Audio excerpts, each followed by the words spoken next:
Hardware का business एक ऐसा बिजनेस है जहां मोटा पैसा है। ऐसे में हार्डवेयर की दुकान खोलना रिटेलर या होलसेलर एक बेहतर बिजनेस ऑप्शन हो सकता है। इसी के साथ नमस्कार, मैं अवधेश साहू आज के शानदार वीडियो में आपका स्वागत करता हूं।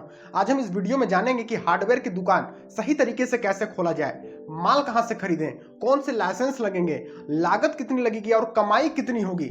सारी महत्वपूर्ण गतिविधियों पर विस्तार से चर्चा करेंगे, तो वीडियो पर अंत तक बने रहिए। आइए सबसे पहले हम जान लेते हैं कि हार्डवेयर की दुकान होती क्या है, आखिर हार्डवेयर की दुकान में बिकती क्या है। तो देखिए, मैं आपको बता दूं कि हार्डवेयर की दुकान में रोजमर्रा के कंस्ट्रक्शन के रिपेयरिंग की चीजें बिकती हैं, जिसके अंतर्गत आ जाते हैं टूल्स आ गए, पेंट, ब्रश, या तो फिर आपके जो पॉलिश किए जाते हैं वो सब आ जाते हैं। इसके साथ ही बिजली के जो है सामान आ जाते हैं। इसके साथ ही आपके जो है कि पाइप वगैरह आ जाते हैं, फिटिंग, स्क्रू, नट, बोल्ट या लोहा के सामान जो बनते हैं, ये सब जो है हार्डवेयर के दुकान के अंतर्गत आ जाते हैं। इसके बाद बात कर लेते हैं कि हार्डवेयर की दुकान खोलने के लिए लोकेशन कैसे तय करें और कितनी जगह की जरूरत पड़ने वाली है। तो देखिए, मैं आपको बता दूं कि एक हार्डवेयर की दुकान खोलने के लिए आपका लोकेशन का चुनाव बहुत बढ़िया होना चाहिए, क्योंकि ये दुकान है जहां ग्राहक विजिट करेंगे और लेन देन होगा, खरीद बिक्री होगा।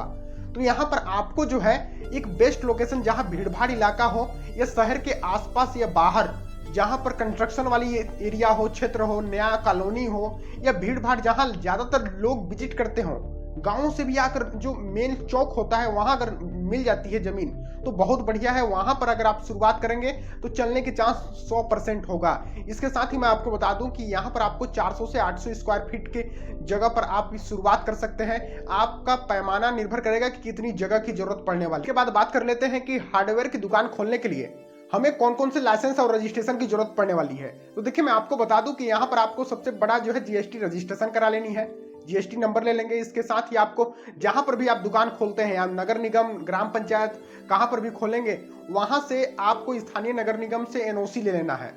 इसके साथ ही आपको जो है कि आप अगर बड़ा एरिया पर, बड़ा लेवल पर खोलते हैं तो ट्रेड लाइसेंस ले लें। आप अपना बिजनेस का करंट अकाउंट बैंक जरूर रखें ताकि आपको भविष्य में कोई दिक्कत न हो। उसके बाद बात कर लेते हैं कि एक हार्डवेयर की दुकान खोलने के लिए कितनी लागत लगने वाली है, आखिर इन्वेस्टमेंट कितना आएगा। तो देखिए, यहाँ पर मैं आपको बता दूं कि जो इन्वेस्टमेंट आएगा वो आपके ऊपर निर्भर करेगा कि आप कितने बड़े पैमाने पर यहाँ पर खोलने वाले हैं। जैसे कि आप रिटेलर शॉप खोलेंगे या आप होलसेलर शॉप खोलेंगे। तो देखिए, मैं आपको बता दूं कि अगर रिटेलर शॉप खोलेंगे तो आपको कम लागत आएगी, लेकिन अगर आप होलसेल शॉप खोलेंगे तो यहाँ पर आपको बड़ी लागत लगानी पड़ेगी। जैसे कि हम एग्जांपल के तौर पर समझ लेते हैं कि यहाँ पर आपका जो भी लागत लगने वाली है वो यहाँ पर आपके जो है कि दुकान का किराया, यहाँ पर स्टॉक या प्रिंटर या डिजाइन और पूरा गोदाम वगैरह रखेंगे।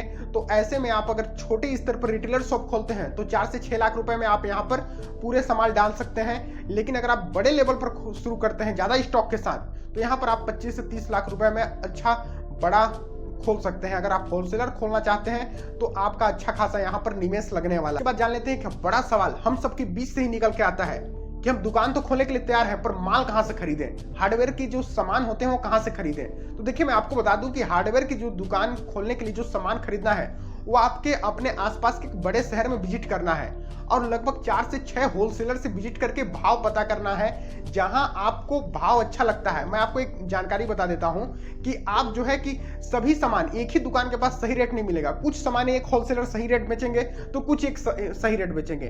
तो आपको 3-4 होलसेलर से कांटेक्ट करके रखना है। इसके साथ ही आप ब्रांडेड चीजों के लिए, ब्रांडेड वस्तुओं के लिए जो भी माल है इनसे डीलरशिप करके रखें ताकि आपको यहाँ पर ज्यादा मुनाफा हो। इसके साथ ही बड़े शहरों में जो होलसेलर होते हैं वहां पर आपको सारे जो है माल होलसेल के रेट पर मिल जाएंगे। तो यहाँ पर आप जो है संपर्क करके माल सीधे अपने गोदाम पर, दुकान पर गिरवा। के बाद एक सबसे महत्वपूर्ण पॉइंट ये भी रह जाती है कि हम ग्राहकों से जुड़े कैसे, ज्यादा से ज्यादा ग्राहक कैसे लाएं। तो देखिए, मैं आपको बता दूं कि यहाँ पर ग्राहकों से जुड़ने के लिए आपको जो है लोकल ठेकेदार होते हैं, बिल्डर्स होते हैं, उनसे तो आपको अच्छा संपर्क बना ही रखना होगा।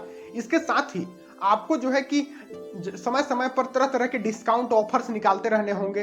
इसके साथ ही जैसे दिवाली आ गया तो दिवाली पर जो पेंट जो है, रंग हो गए, दीवार पोताई वाले जो कलर, ब्रश हो गए, इन पर आप बेहतरीन डिस्काउंट दें।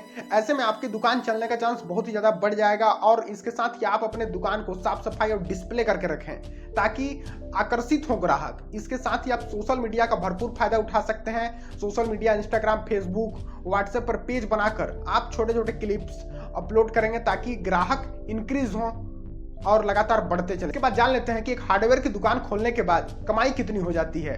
तो देखिए यहाँ पर मैं आपको बता दूं कि कमाई जो होगी वो आपके सेलिंग पर पूरे निर्भर करेगी। लेकिन मैं यहाँ पर आपको बता दूं कि अगर आप रिटेलर शॉप खोलते हैं तो यहाँ पर 15 से 30% का प्रॉफिट मार्जिन आपको यहाँ पर देखने को मिल जाएगा। लेकिन अगर आप यहाँ पर जो है होलसेलर दुकान खोलते हैं तो यहाँ पर होलसेल पर यहाँ पर आपको 5 से 7%, 10%, 12% का यहाँ पर कमाई मुनाफा मिलने वाला है। जो ब्रांडेड कंपनियों के सामान वस्तुएं माल होते हैं वहां पर आपको कम मुनाफा होता है, लेकिन जो हल्के और जो है कि लोकल कंपनियां होती हैं यहाँ पर अच्छा मुनाफा देती हैं। इसके साथ ही मैं आपको बता दूं कि जब आपको हार्डवेयर की दुकान खोले काफी दिन हो जाता है तो ऐसे में आप उसी दुकान में एक बड़ा गोदाम खोलकर यहाँ पर व्यवस्था करके सीमेंट, छड़, टाइल्स, मार्बल का भी शॉप उसी में डाल सकते हैं। इससे आपका जो है मुनाफा डबल हो जाएगा, कमाई अच्छा होने लगेगा और मार्केट में आपका जो है एक बार ग्राहक विजिट करेगा तो सारा मटेरियल सामान आपके दुकान पर मिल जाएगा।